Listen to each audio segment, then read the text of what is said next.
Hey, what's up, turtles? Krik here with Black Owl Outdoors.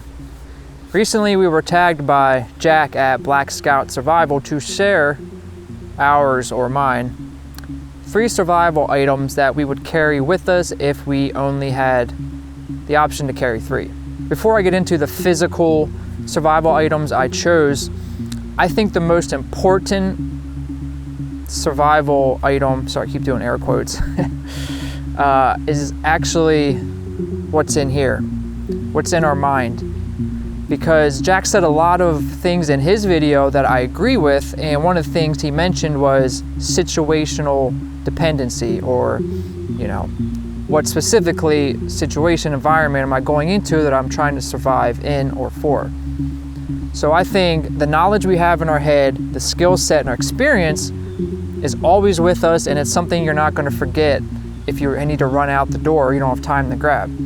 Because you can have all the top quality equipment and gear in the world, but if you don't know how to use it, they're practically useless. With that being said, let's get into my first item. My first item is my clean canteen. And I'm choosing a metal container because you can boil water in this. Disinfect water if you're safe to drink. Number 2 is a Ferro Rod. As long as it's a quality Ferro Rod, I think whatever you're comfortable and like, I think that's personal preference, but a quality Ferro Rod is my second survival item. But again, you need to know how to use this in order for it to be worth it to carry, right? So there it goes back to the skills. Lighters are really great and super convenient when you need to get a fire fast. But if I didn't know the situation I was going into, this can start a lot more fires in my mind if you know how to use it efficiently than just a lighter. And last but certainly not least, is a knife, is a cutting tool. And this is the SE4, and I specifically chose this knife because the full flat grind, edge retention and durability of the flat grind. Saber would work just as well, but I like flat grinds a little bit better than a saber grind.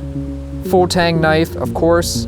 This is high carbon steel, so you still have to care for it. I don't really have a stainless or a higher quality steel than this high carbon knife, but nonetheless, more than functional and capable, and very important because it's ridiculously difficult to create a cutting tool in the forest. Now, if you're in an urban sort of survival situation, if you will, scavenging, you know, trash from our society is much more of an option. You have access to more material, but not knowing the situation you're getting into, bringing a metal cutting tool, in my mind, is super important.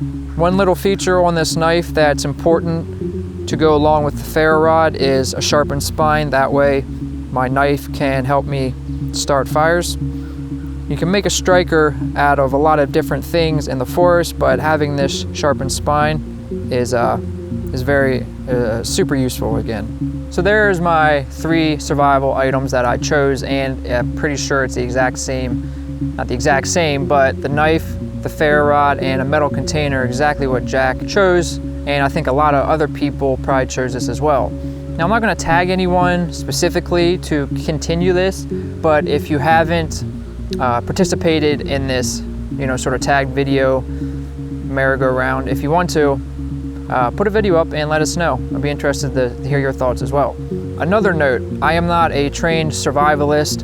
I don't have survival training and I don't know, I guess a professional setting, if you will. But what I do have is a lot of experience being in the forest. When I was working for the Forest Service, I was in very remote settings for work every day, being out away from a car. So I do have a lot of experience in the forest, and I know what's important for comfort, and that basically that directly translates to your survival. So I just want to sort of give that little background, because we don't do a lot of survival items and survival on this channel because neither of us are super trained in that. What we have is our experience, and what we want to do on this channel is just show you how to sort of be in the woods with comfort and make it look really pretty.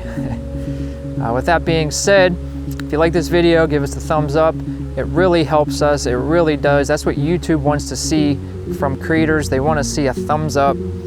So, click it. Okay, that's it. To the next video, this is Krik with Black Owl. Later, turtles.